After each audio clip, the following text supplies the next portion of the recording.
আসসালামু আলাইকুম। আচ্ছা, না আমি এখানে বসি। আপনি কমফোর্টেবল তো? আসলে কি বলবো বুঝতে পারছি না।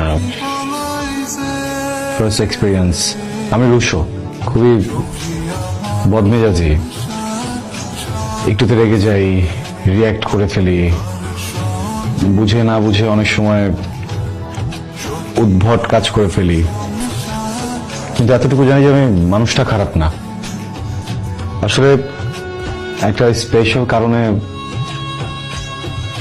দ্রুত বিয়ে করে ফেলতে হয়েছে আমাকে। আপনাকে চিনি না, আপনাকে জানি না, জানি না আপনার কি পছন্দ, জানি না আপনার কি অপছন্দ। শুধু এতটুকু জানি আপনার প্রতি আমার বেশ কিছু দায়িত্ব আছে। আর সেই প্রত্যেকটা দায়িত্বের ভিতরে প্রথম দায়িত্ব কনফেশন।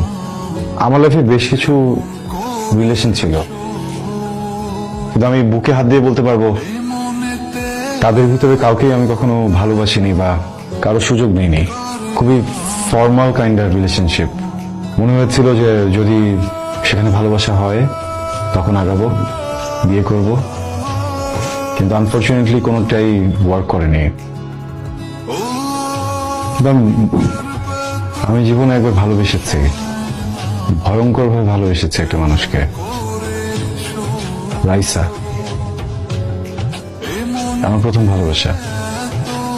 কিন্তু রাইসার সাথে আমার কখনোই কোনো সম্পর্ক ছিল না। প্রথম যখন আমি ব্যাপারটা বুঝতে পারলাম, আমি ডিরেক্টলি গিয়ে ওকে বলেছি যে আমি ভালোবাসি, আমি বুঝিয়েছি, কিন্তু ও না করে দিয়েছে। আমি না এই ব্যাপারটা নিতে পারছিলাম না। জীবনের প্রথম ভালোবাসাকে এত কাছে পেয়েও, মনের কথাটা বলতে পেরেও মানুষটাকে পেলাম না। কেমন যেন ছটফট করছিল ভিতরে, ঘুম হচ্ছিল না। কোনোভাবে ঘুম হলেও ওকে দেখছিলাম, ঘুমের ভিতরে দেখে ছটফট করছিলাম। ঘুম থেকে উঠেও ওর কথা মাথায় ঘুরছে, ভিতরে সারাক্ষণ ওর কথা চলতে থাকে, সারাক্ষণ ওকে নিয়ে ভাবতে থাকি। দেখুন আজকে আমার বিয়ে, আজকে এখানে এসেও সারাক্ষণ আমি ওকে নিয়ে কথা বলছি। আমি এখান থেকে বেরোতে চাই। ওই মানুষটার প্রতি যে ভালোবাসা, মানুষটার প্রতি যে সম্মান, যে অনুভূতি, সবকিছু মেরে ফেলতে চাই। এই জন্য আসলে বিয়েটা করেছি। আপনি প্লিজ ভয় পাবেন না। আমি আপনাকে কখনোই বলবো না যে আমি একজনকে ভালোবাসি, সো আপনি আপনার মতো করে থাকুন। আমার কাছ থেকে আপনি আপনার কোনো অধিকারই বুঝে পাবেন না। এগুলো শুধু নাটকে হয়, সিনেমাতে হয়।